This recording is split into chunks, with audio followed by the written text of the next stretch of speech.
장인어른 병원비며 생활비며 모든 걸 제가 대고 있잖아요. 집 팔아서 제 사업에 투자하세요. 장인어른이 내 인생 발목을 잡았어. 이정환 씨, 불법자 금유통과 불법 무기 거래 혐의로 체포합니다. 뭐라고? 재민아, 넌 그냥 학생 아니었어. 평생을 정직하게 살아온 한 노부부에게 닥친 시련과 조용히 그들을 지켜낸 손자에 관한 이야기입니다. 감동과 재미를 담은 오디오 드라마입니다. 시작하기 전 무료 버튼인 구독과 좋아요 부탁드립니다. 오늘의 이야기 시작합니다. 일요일 저녁 8시가 넘어서였습니다. 서울 강북의 낡은 단독주택 부엌에서 정희는 설거지를 하고 있었어요. 찬물에 손이 시려웠지만 참았습니다. 75세의 나이에도 집안일은 모두 정희의 몫이었거든요. 평생을 교직에 몸담았던 정희는 은퇴 후에도 여전히 부지런했습니다. 거실에서는 남편 진국이 소파에 기대어 텔레비전을 보고 있었죠.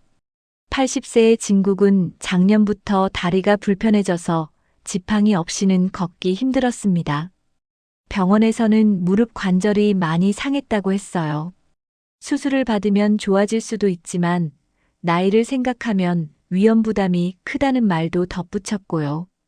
정희는 남편을 보며 마음이 아팠습니다. 젊을 때는 그렇게 건강하던 사람이 이제는 혼자 화장실 가기도 힘들어하니까요. 여보, 물 좀 가져다 주세요. 진국의 목소리가 작게 들렸습니다. 정희는 젖은 손을 앞치마에 닿고 컵에 물을 따라 거실로 향했어요. 진국에게 물컵을 건네며 약을 챙겨주었습니다. 혈압약과 관절염약, 그리고 소화제까지. 하루에 먹어야 하는 약이 한 움큼이었거든요. 정희는 남편이 약을 삼키는 모습을 지켜보며 속으로 한숨을 쉬었습니다. 바로 그때였습니다. 현관문이 쾅 하고 거칠게 열리는 소리가 집 전체를 뒤흔들었어요. 장모님, 장인어른. 천둥 치는 듯한 목소리가 울려 퍼졌습니다. 사위 정환이었죠.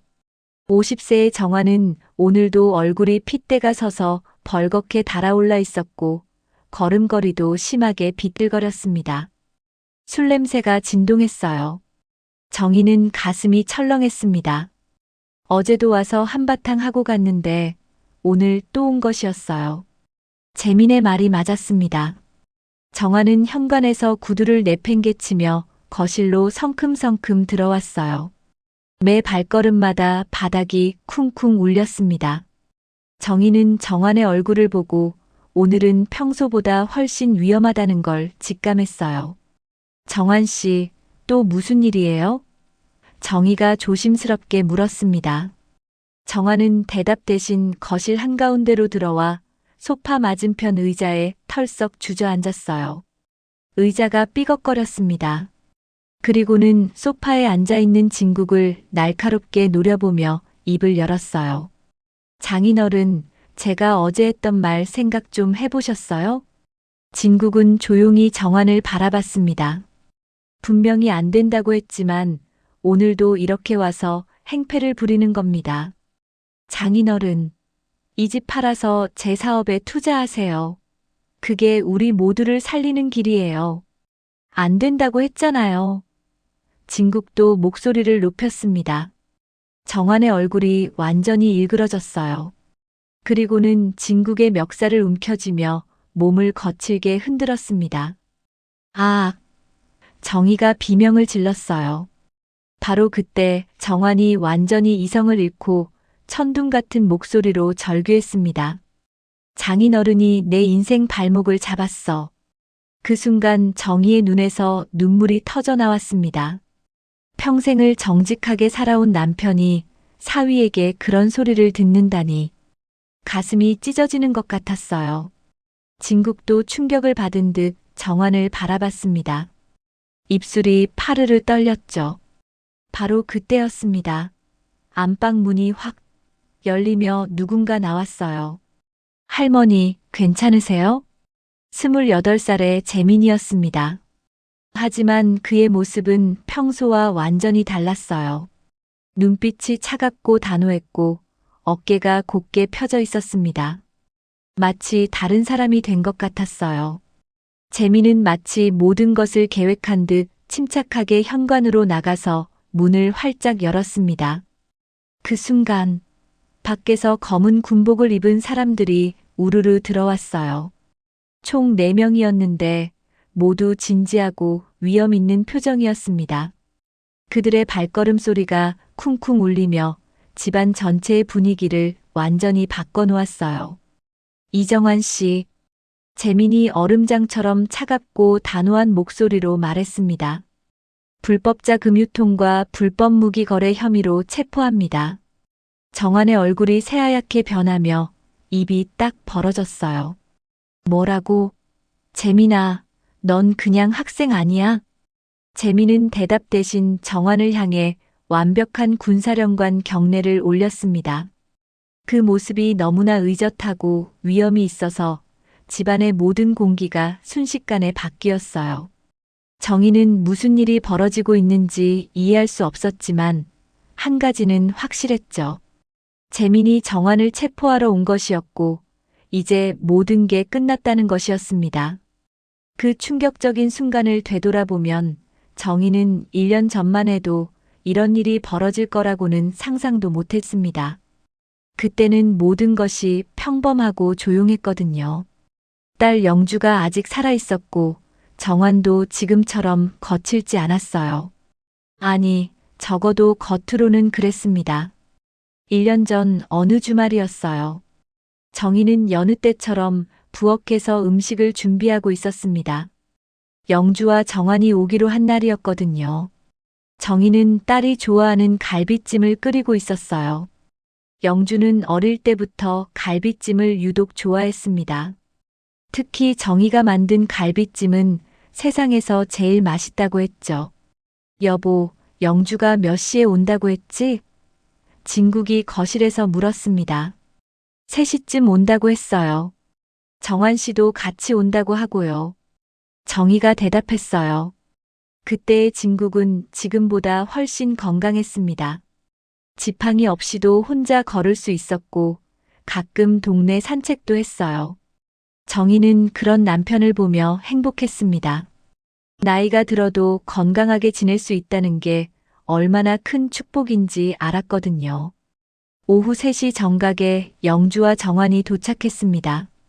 영주는 예쁜 원피스를 입고 있었지만 얼굴이 좀 야위어 보였어요. 정희는 딸을 보며 걱정이 됐습니다. 영주야, 살이 좀 빠진 것 같은데 밥은 잘 챙겨 먹고 있니? 정희가 물었어요. 괜찮아요, 엄마. 요즘 다이어트 중이에요. 영주가 웃으며 대답했습니다. 하지만 정희의 눈에는 다이어트가 아니라 스트레스로 살이 빠진 것 같았어요. 딸의 눈가에 그늘이 져 있었거든요. 정희는 영주가 재혼한 후로 뭔가 달라졌다는 걸 느끼고 있었습니다. 정환은 평소처럼 정장을 입고 있었어요. 그때의 정환은 지금처럼 험악하지 않았습니다. 오히려 점잖고 예의 바른 사람처럼 보였죠. 장모님, 장인어른 안녕하세요. 정환이 공손하게 인사했습니다. 어서 와요, 사위. 수고 많았어요.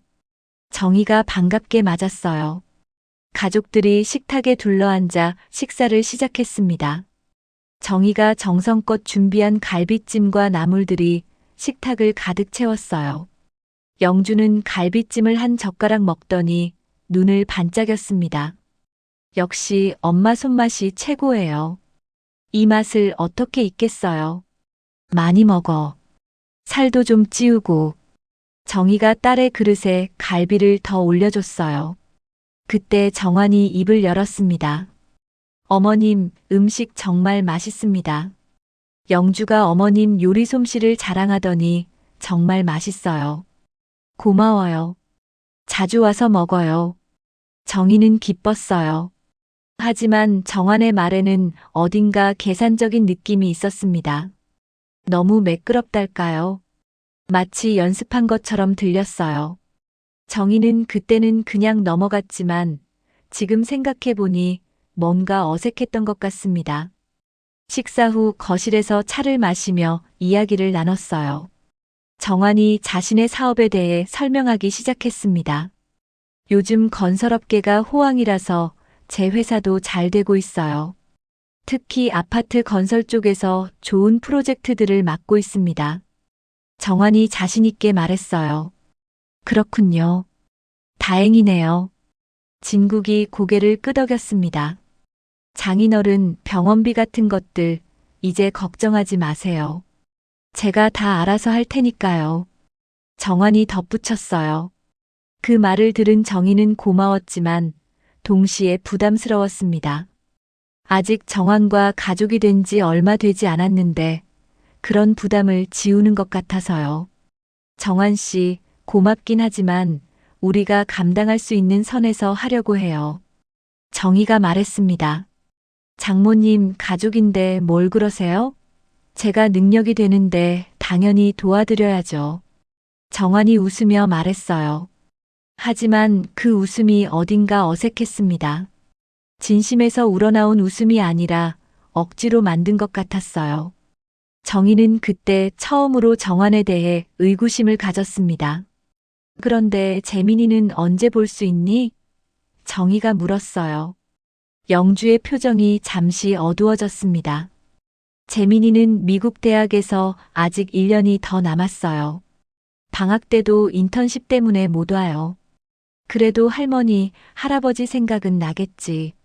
진국이 아쉬워했어요. 물론이죠. 재민이가 자주 안부 전화한다고 하더라고요. 정환이 말했습니다. 하지만 정희는 이상했어요. 재민이 직접 전화를 준 적은 한 번도 없었거든요. 모든 연락은 영주를 통해서만 왔습니다. 정희는 손자를 보고 싶었지만 참았어요. 그날 저녁 영주와 정환이 돌아간 후 정희는 진국과 이야기를 나눴습니다. 여보, 영주가 좀 이상하지 않아요? 정희가 걱정스럽게 물었어요. 나도 그런 생각이 들어. 예전보다 말수도 적고 표정도 어두워 보이고. 진국이 고개를 끄덕였습니다. 정환 씨는 괜찮은 사람 같은데 영주가 왜 그럴까요? 정희가 한숨을 쉬었어요. 재혼이라는 게 쉽지 않을 거야. 시간이 좀 필요한 거 아닐까? 진국이 위로했습니다. 하지만 정희의 걱정은 계속됐어요. 그리고 그 걱정은 현실이 됐습니다. 그로부터 일주일 후 영주가 스스로 생을 마감했거든요. 영주의 장례식, 정희는 세상이 무너지는 것 같았습니다. 딸을 먼저 보내는 부모의 마음이 얼마나 아픈지 그때 처음 알았어요. 정환은 슬퍼하는 척했지만 정희의 눈에는 연기처럼 보였습니다. 그리고 재미는 장례식에도 오지 못했어요. 해외에 있어서 시간이 안 된다는 이유였습니다. 정희는 그것도 이상했어요. 아무리 바빠도 어머니 장례식에는 와야 하는 것 아닌가요? 영주가 세상을 떠난 후 정환의 진짜 모습이 드러나기 시작했습니다. 예의 바르던 모습은 온데간데 없고 점점 거칠어졌어요. 특히 술을 마시고 오면 더욱 심했습니다. 정희는 그때를 떠올리며 한숨을 쉬었습니다. 1년 전만 해도 이런 일이 벌어질 줄 누가 알았겠어요? 영주의 일주기가 지나고 얼마 후였습니다. 정희는 평소처럼 동네 시장에 장을 보러 나갔어요. 오래된 재래시장이었는데 정희는 이곳 상인들과 오랜 인연을 맺고 있었습니다. 특히 채소가게 사장 명순 씨와는 10년 넘게 알고 지낸 사이였죠. 언니, 어서 와요. 명순이 반갑게 인사했습니다. 안녕하세요. 오늘 무 좀 싱싱한 걸로 주세요. 정희가 말했어요. 명순은 가장 좋은 무를 골라주면서 조심스럽게 입을 열었습니다. 언니, 사위분 사업이 건설업이라고 하셨죠? 네, 그런데 왜요? 정희가 이상해서 물었어요. 요즘 건설업계에서 말이 많더라고요. 특히 입찰 비리 같은 거 말이에요. 명순이 목소리를 낮췄습니다. 정희의 가슴이 철렁했습니다. 무슨 얘기예요? 아, 아니에요. 그냥 뉴스에서 보니까 그런 얘기가 나오더라고요. 언니 사위분이랑은 상관없는 얘기일 거예요. 명순이 급히 말을 돌렸어요. 하지만 정희는 불안했습니다. 명순이 굳이 그런 말을 꺼낸 이유가 있을 것 같았거든요. 정희는 물을 사고 다른 가게들을 돌아다녔는데 이상하게 사람들이 정희를 보는 시선이 예전과 달랐어요. 생선가게 앞을 지나는데 아주머니들이 수군거리는 소리가 들렸습니다. 저분이 그 사람 장모래요. 아, 그 건설업 하는 사람? 그래요. 요즘 말이 많다던데. 정희는 걸음을 재촉했습니다. 무슨 말인지 정확히 알 수는 없었지만 정환에 대한 좋지 않은 소문이 돌고 있다는 건 분명했어요.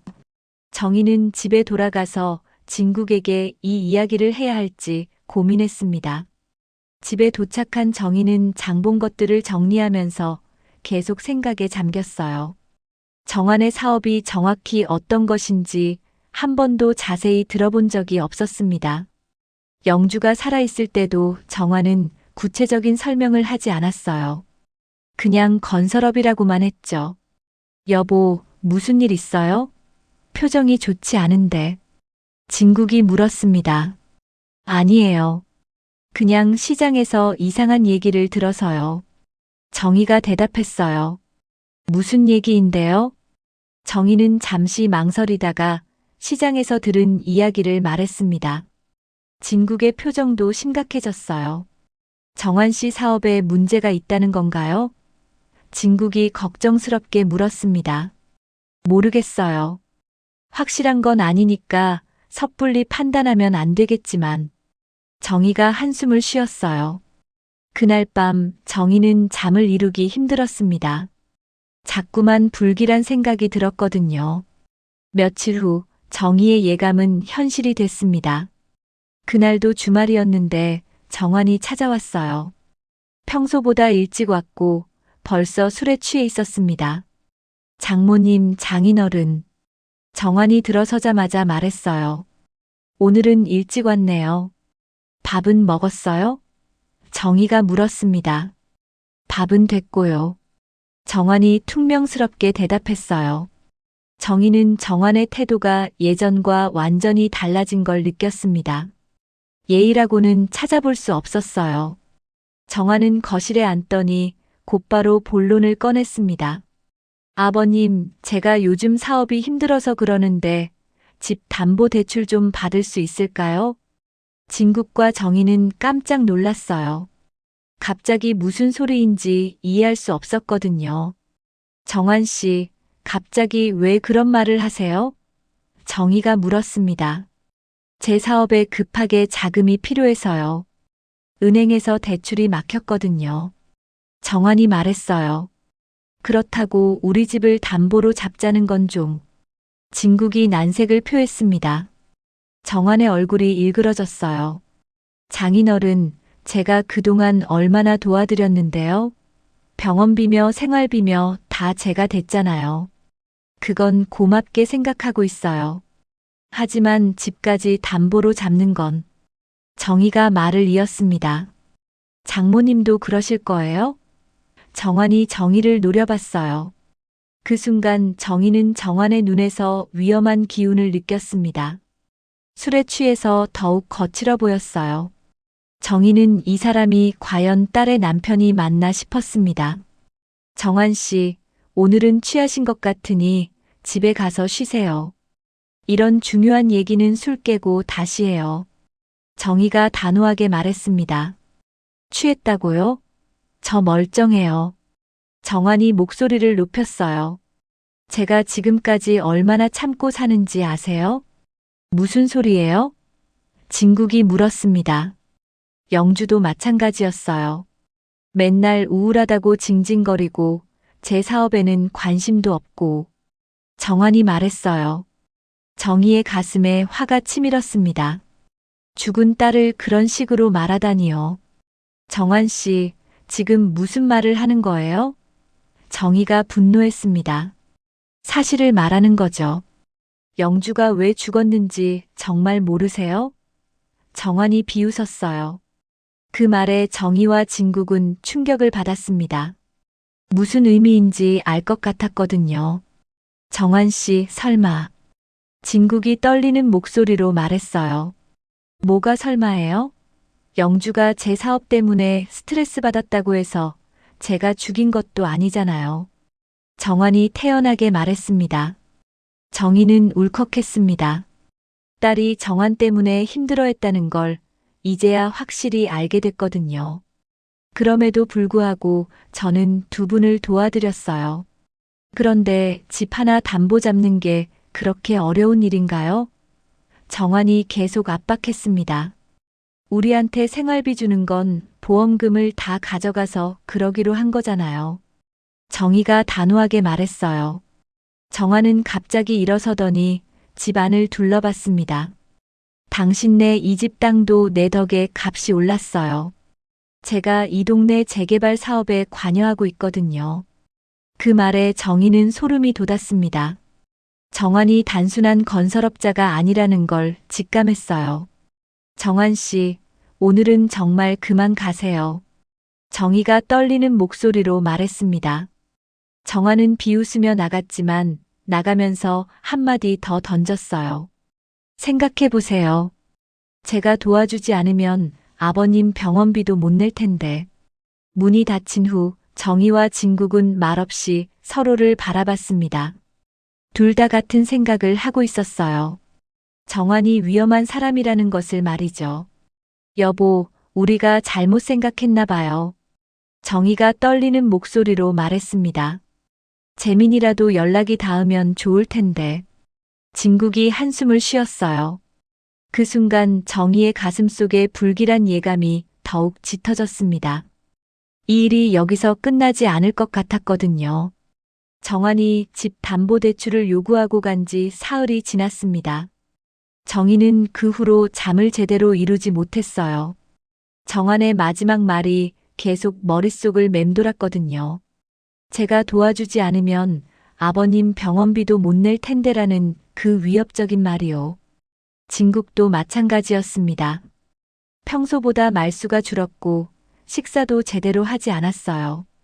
정희는 남편이 걱정되어서 병원에라도 가자고 했지만 진국은 괜찮다며 거절했습니다.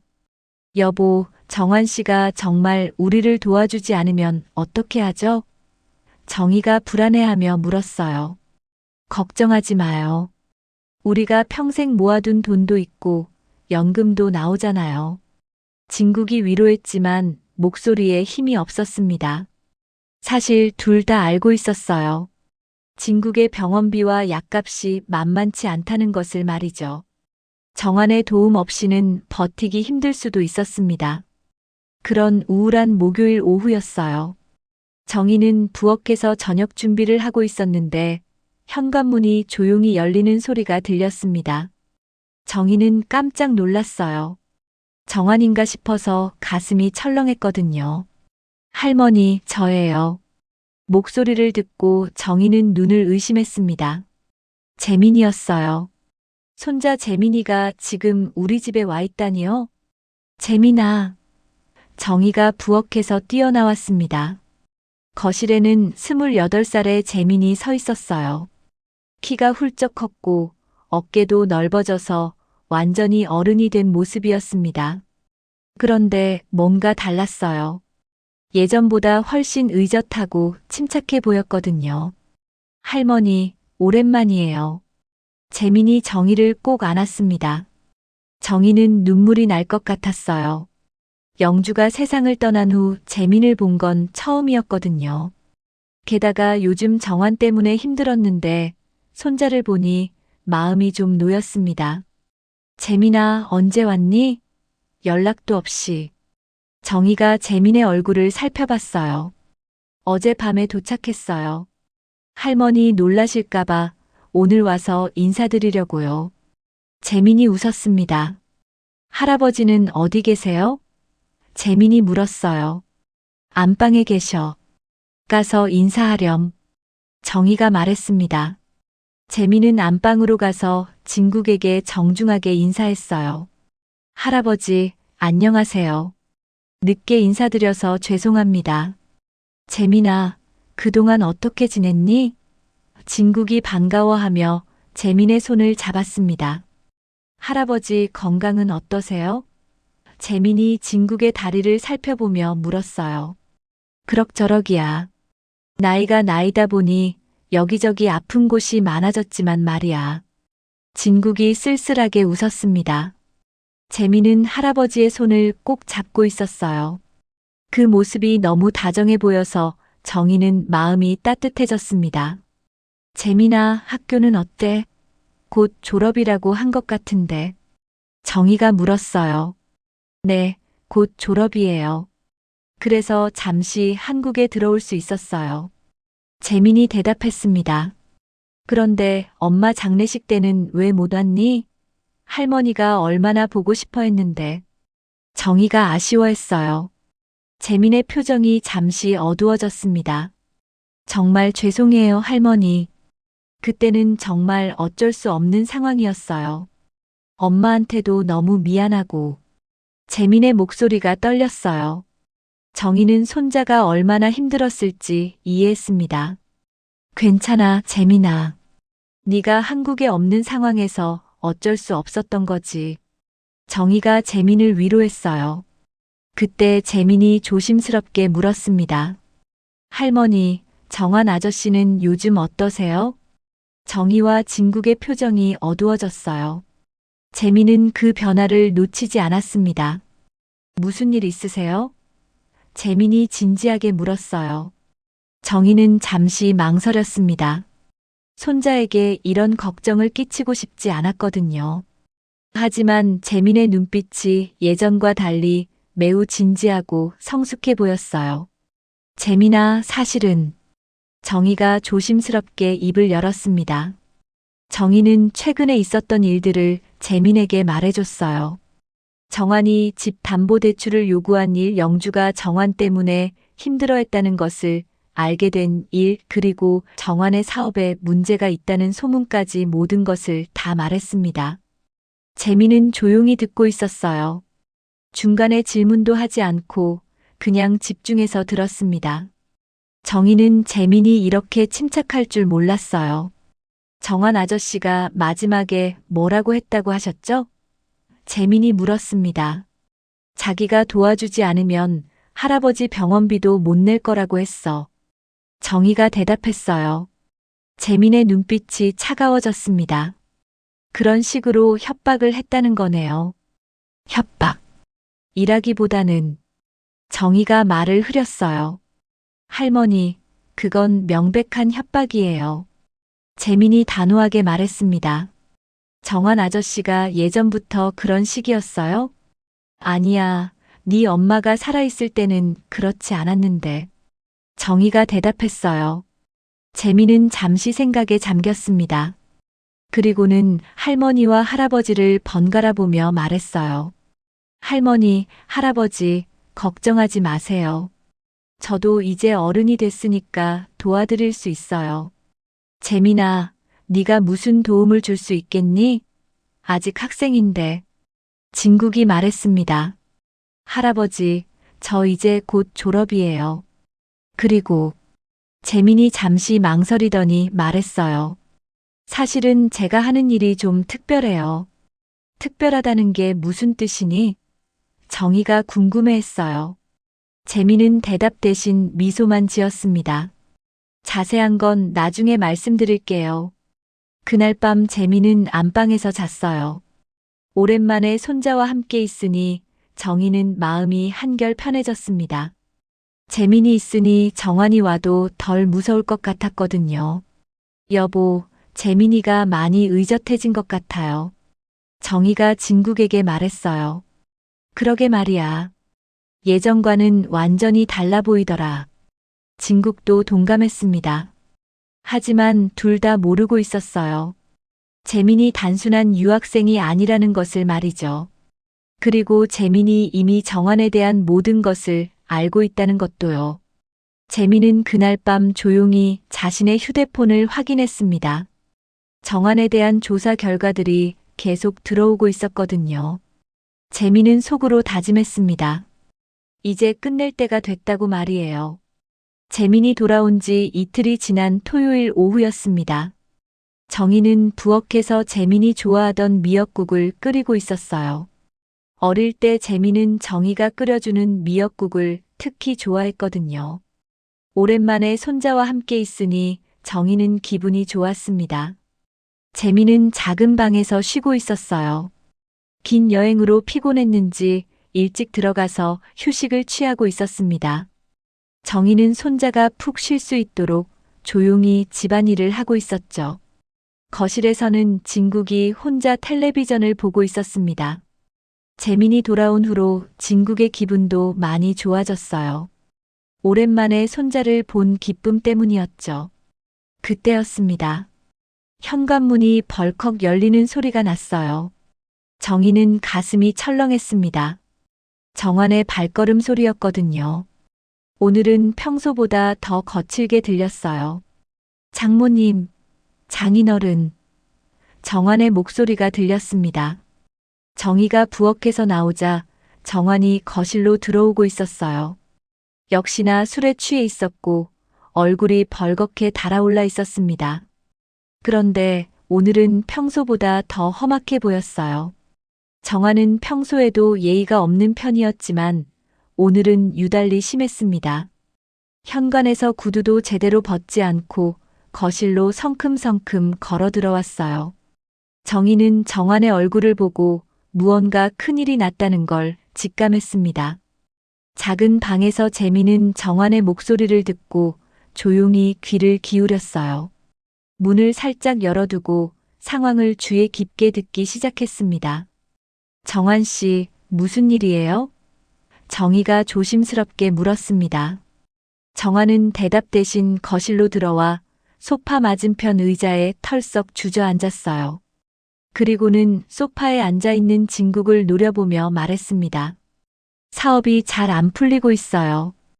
은행에서는 대출 연장을 거부했고 거래처에서는 계약을 취소한다고 하고 정환의 목소리가 점점 커졌습니다. 제가 얼마나 노력하는지 아세요? 정희는 불안했습니다. 그런데 장인어른은 여기서 편안하게 계시잖아요. 정환이 비꼬는 투로 말했습니다. 병원비며 약값이며 다 누가 되는지 아세요? 그 말에 정희의 얼굴이 굳어졌습니다. 물론 정환이 도움을 주고 있는 것은 사실이었어요. 하지만 그런 식으로 말하는 것은 옳지 않다고 생각했습니다. 안방에서 재민은 정환의 말을 들으며 주먹을 꽉 쥐었어요.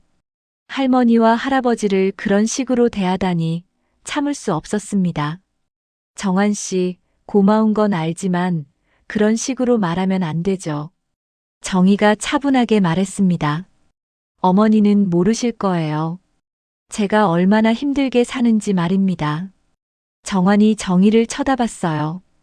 요즘 경기가 얼마나 어려운지 아세요? 제 사업도 위기예요. 진국이 조용히 입을 열었습니다. 정환 씨, 미안합니다. 제가 짐이 되어서. 아니에요, 장인어른. 정환이 손을 저었습니다. 짐이라는 게 아니라 좀 더 효율적으로 생각해 보자는 거죠.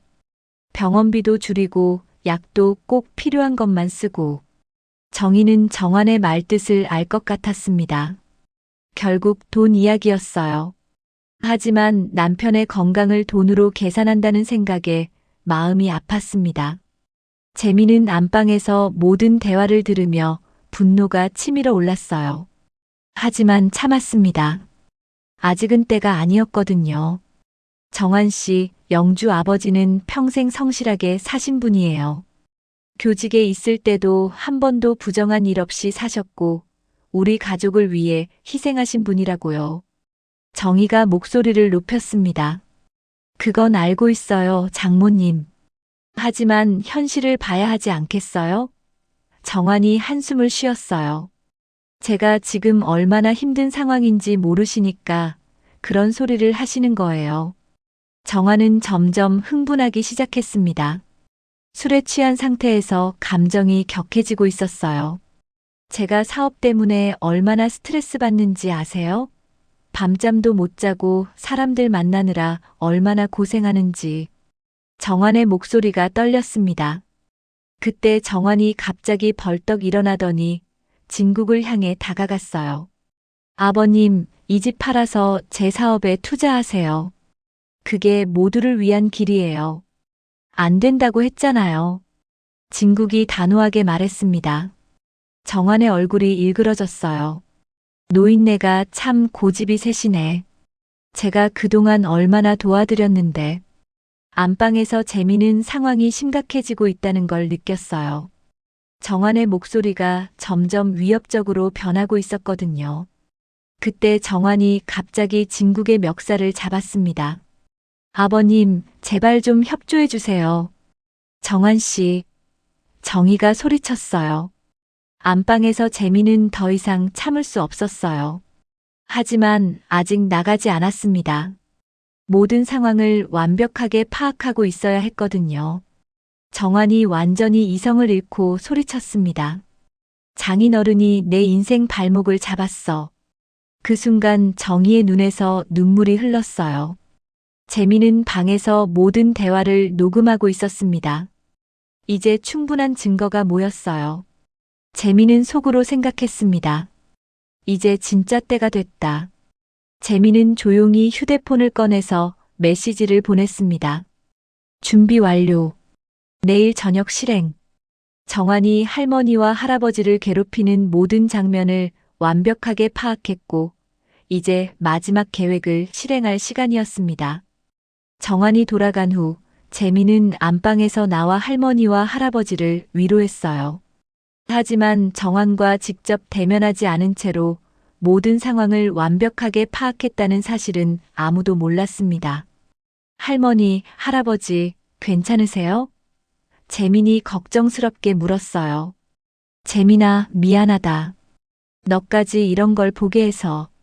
정희가 눈물을 닦았습니다. 괜찮아요, 할머니. 이제 곧 모든 게 끝날 거예요. 재민이 의미심장하게 말했습니다. 그날 밤 정환이 돌아간 후에도 정희는 계속 가슴이 두근거렸어요. 정환이 진국의 멱살을 잡았을 때의 그 순간이 계속 머릿속에 맴돌았거든요. 진국도 아직 충격에서 벗어나지 못한 것 같았어요. 재민아, 정환 씨가 저렇게 변할 줄 몰랐어. 할아버지, 앞으로는 제가 지켜드릴게요. 재민이 진국의 손을 잡으며 말했습니다.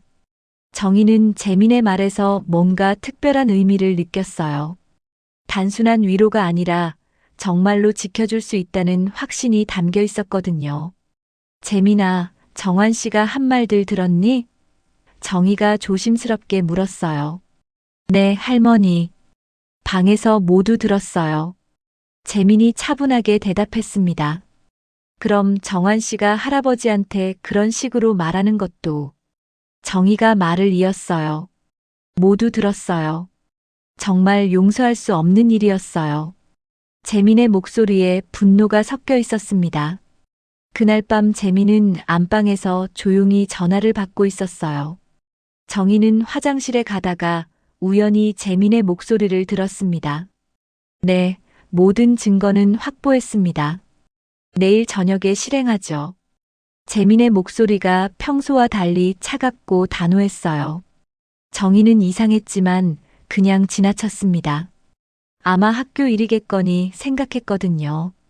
다음 날 일요일 오후였습니다. 정희는 재민과 함께 동네 마트에 장을 보러 갔어요. 오랜만에 손자와 함께 나들이를 하니 기분이 좋았습니다. 할머니, 뭐 드시고 싶은 거 있으세요? 재민이 물었어요. 재민이가 좋아하는 걸로 사자. 넌 뭘 좋아하니? 정희가 웃으며 말했습니다. 저는 할머니가 해주시는 음식이면 다 좋아요. 재민이 대답했어요. 마트에서 장을 보는 동안 재민은 계속 휴대폰을 확인했어요. 메시지가 자주 오는 것 같았습니다. 정희는 요즘 젊은 사람들은 다 그런가 보다 하고 생각했어요. 집에 돌아와서 저녁을 준비하는데 재민이 정희에게 말했습니다. 할머니, 오늘 저녁에 중요한 일이 있을 수도 있어요. 무슨 일인데? 정희가 궁금해했어요. 정확히는 모르겠지만 오늘 정한 아저씨가 또 올 거예요. 재민이 진지하게 말했습니다. 또 온다고? 왜? 정희가 불안해졌어요. 아마 어제 일 때문에 화가 나서 다시 올 거예요. 하지만 걱정하지 마세요. 제가 다 해결할 테니까. 재민이 안심시켰습니다. 정희는 재민의 말에 의문이 들었어요. 어떻게 재민이 정환이 올 거라는 걸 미리 알 수 있을까요? 하지만 질문하기 전에 재민이 먼저 말했습니다. 할머니, 제가 사실 말씀드리지 않은 게 있어요. 뭔데, 재민아? 저는 단순한 유학생이 아니에요. 재민이 조심스럽게 말했습니다. 정희는 깜짝 놀랐어요. 그게 무슨 뜻이니? 정확한 설명은 오늘 저녁에 드릴게요. 지금은 그냥 저를 믿어주세요. 재민이 정희의 손을 잡았습니다. 그때 진국이 거실에서 불렀어요. 여보, 여기 좀 와봐. 정희가 거실로 가보니 진국이 텔레비전 뉴스를 보고 있었어요. 뉴스에서는 건설업계 비리에 대한 내용이 나오고 있었습니다. 여보, 이거 봐요. 건설업체들이 입찰 비리로 수사를 받고 있대요. 진국이 말했어요. 정희는 가슴이 철렁했습니다. 혹시 정환의 회사도 연관되어 있는 건 아닐까요? 재민이 뉴스를 보더니 조용히 말했습니다. 곧 모든 게 끝날 거예요. 저녁 8시가 되자 정말로 정환이 왔어요.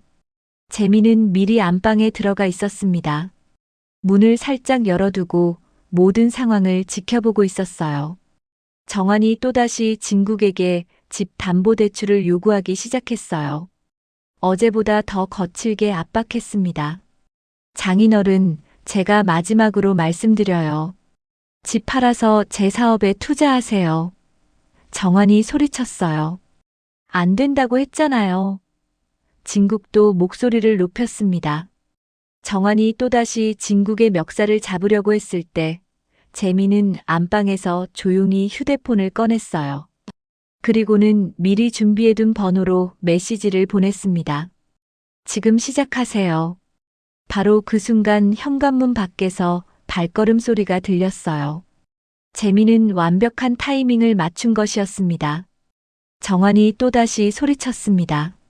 장인어른이 내 인생 발목을 잡았어.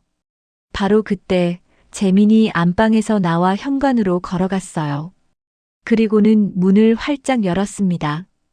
그 순간 군복을 입은 사람들이 들어왔어요. 총 4명이었는데 모두 진지하고 위험 있어 보였습니다.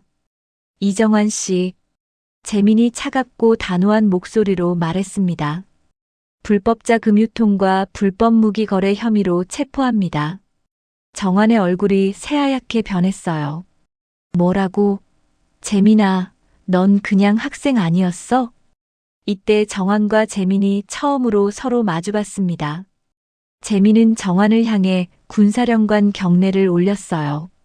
그 모습은 너무나 의젓하고 위엄이 있었습니다. 정희와 진국은 충격에 빠져 말을 잇지 못했습니다. 재민이 군인이었다니요.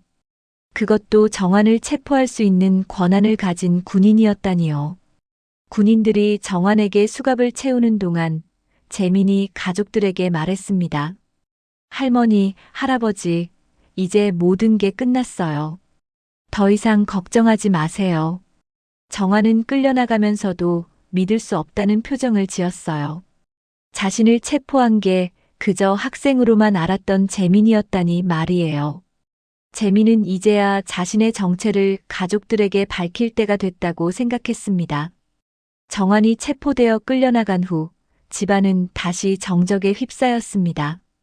재민아, 이게 대체 어떻게 된 일이니? 정희가 떨리는 목소리로 물었습니다.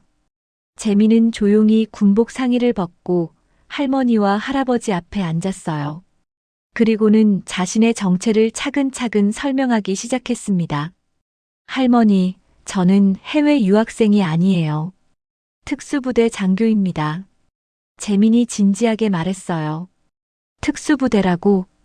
진국이 놀라며 물었습니다. 네, 로크테크 출신으로 특수부대에 복무하고 있어요. 그리고 지난 1년간 이정환 씨의 불법 행위를 조사해 왔습니다.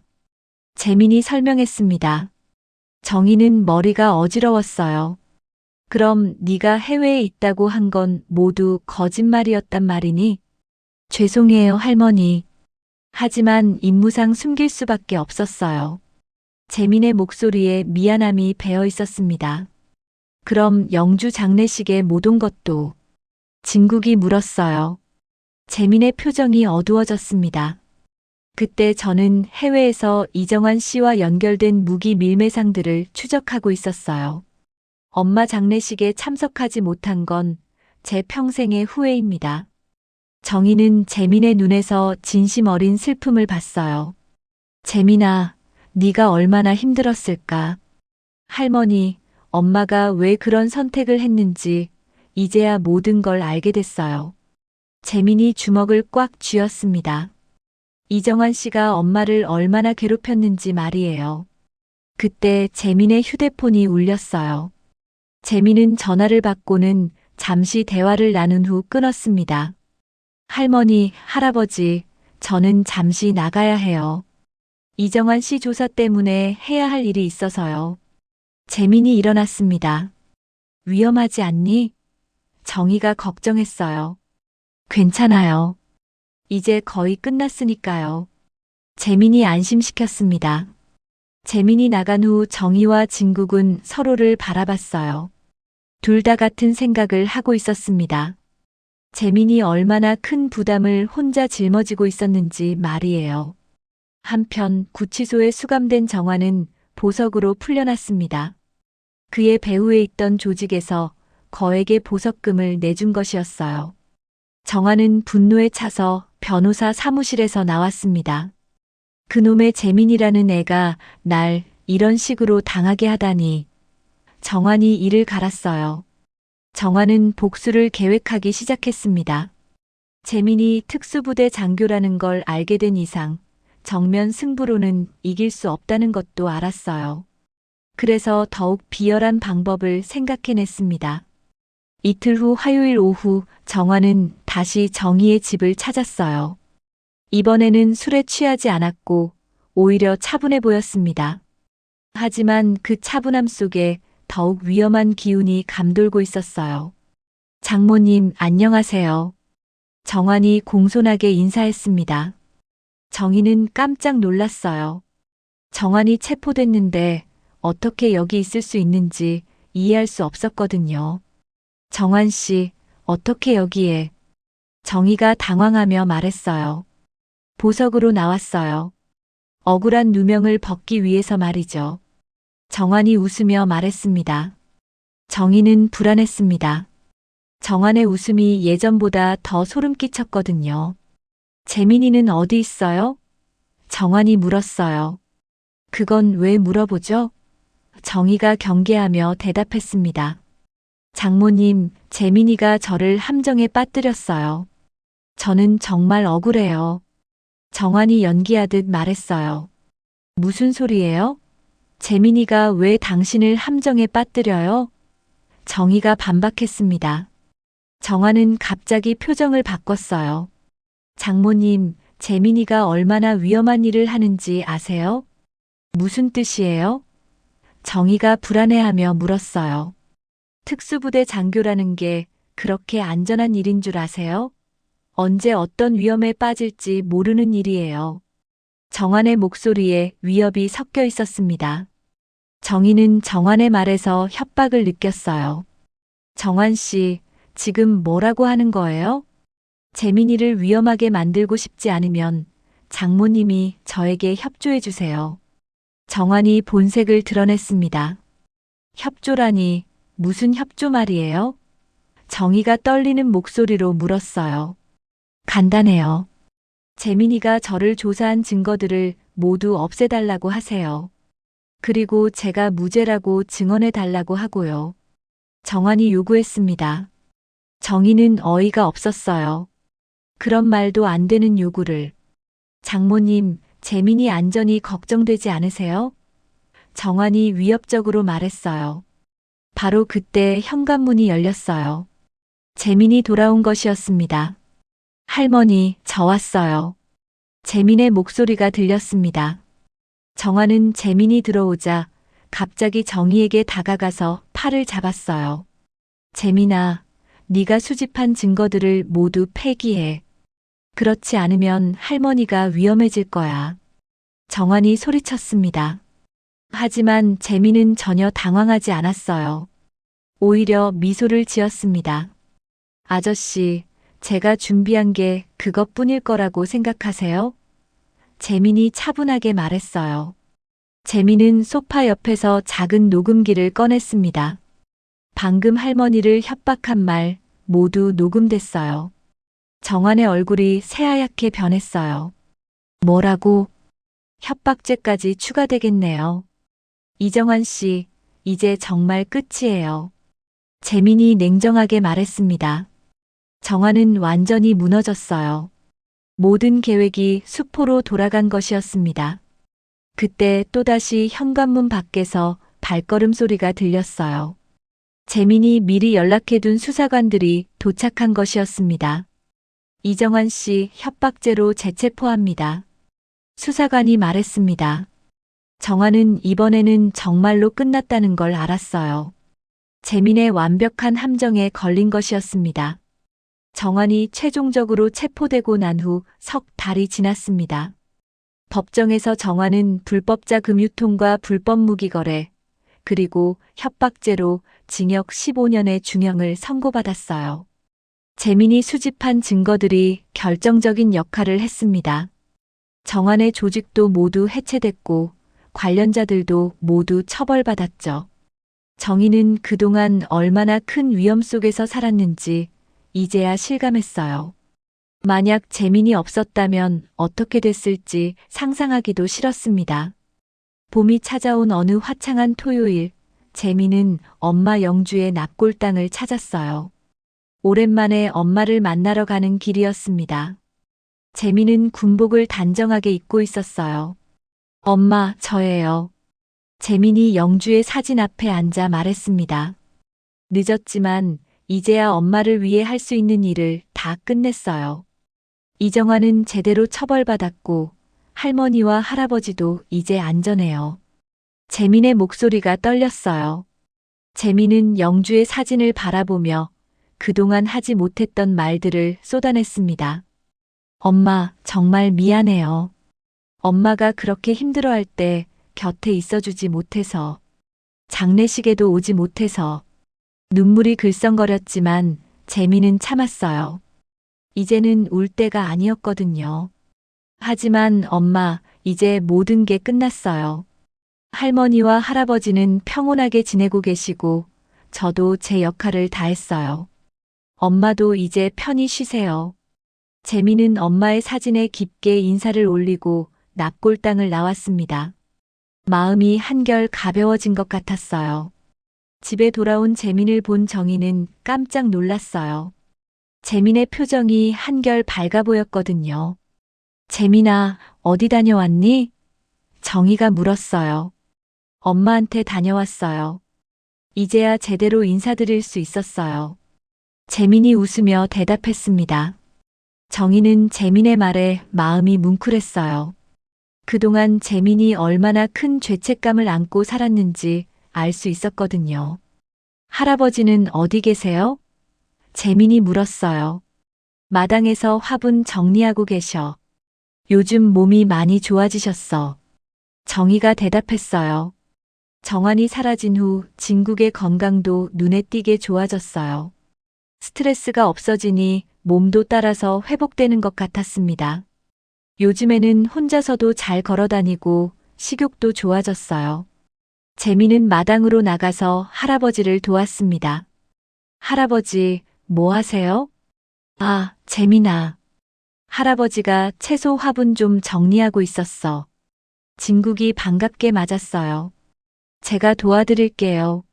재민이 진국 옆에 앉았습니다.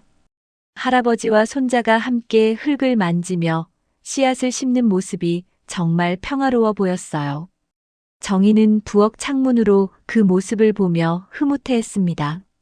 할아버지, 이제 정말 평온해지셨죠? 재민이 물었어요. 그럼 네가 있으니까 무서울 게 뭐 있겠니? 진국이 재민의 어깨를 두드렸습니다. 저는 내일부터 다시 부대로 복귀해야 해요. 재민이 조심스럽게 말했어요. 진국의 표정이 잠시 아쉬워졌습니다. 그래야지. 네 일이 있는데 여기서만 있을 수는 없잖아. 하지만 이제는 자주 연락드릴 수 있어요. 비밀 임무가 아니니까요. 재민이 웃었어요. 그거면 됐지 뭐. 진국도 웃었습니다. 저녁 식사 시간 가족 셋이 둘러앉아 정희가 정성껏 준비한 음식을 먹었어요. 오랜만에 느끼는 진정한 평화였습니다. 할머니, 이 갈비찜 정말 맛있어요. 역시 할머니 손맛은 따라올 수가 없어요. 재민이 맛있게 먹으며 말했어요. 많이 먹어라. 부대 가면 또 언제 이런 음식 먹어보겠니? 정희가 재민의 그릇에 갈비를 더 올려줬어요. 세 사람은 식사 후 거실에서 차를 마시며 이야기를 나눴어요.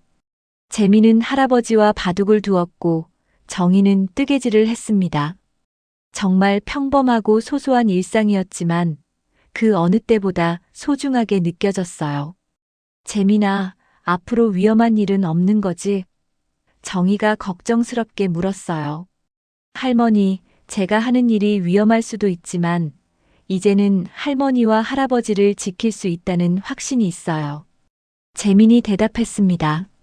우리 재민이가 정말 의젓해졌구나. 진국이 감탄했어요. 그날 밤 재민은 할머니와 할아버지에게 자신의 군복 사진을 보여줬어요. 특수부대 장교로서의 공식 사진이었습니다. 와, 정말 멋있다. 정희가 감탄했어요. 이 사진 액자에 넣어서 거실에 걸어도 될까요? 재민이 물었어요. 당연하지. 우리 자랑스러운 손자인데. 진국이 기뻐했습니다. 다음 날 아침 재민은 부대로 돌아갈 준비를 했어요. 정희는 재민이 좋아하는 반찬들을 한가득 싸주었습니다. 재민아, 몸 조심하고 자주 연락해. 정희가 재민을 꼭 안으며 말했어요. 네, 할머니. 걱정하지 마세요. 이제 모든 게 괜찮아졌으니까요. 재민이 안심시켰습니다. 재민이 떠난 후 정희는 마당에 나가 재민이 심어놓은 채소들을 돌봤어요. 작은 새싹들이 파릇파릇 올라오고 있었습니다. 정희는 그 새싹들을 보며 생각했어요. 우리 집에도 새로운 봄이 왔구나. 며칠 후 재민에게서 부대 생활이 잘 되고 있다는 연락이 왔어요. 그리고 곧 진급 시험을 볼 예정이라는 기쁜 소식도 전해주었습니다.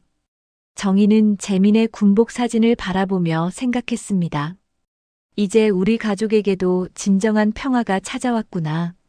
봄바람이 살랑살랑 불어오는 마당에서 정희는 재민이 심어준 채소들을 보며 미소 지었습니다. 그리고 멀리 부대에서 자신의 임무를 다하고 있을 손자를 생각하며 마음속으로 감사 인사를 올렸어요. 오늘의 이야기 어떠셨나요? 무료 버튼인 구독과 좋아요 부탁드립니다. 응원의 댓글은 채널을 운영하는 데 큰 힘이 됩니다. 오늘도 웃는 하루 보내세요.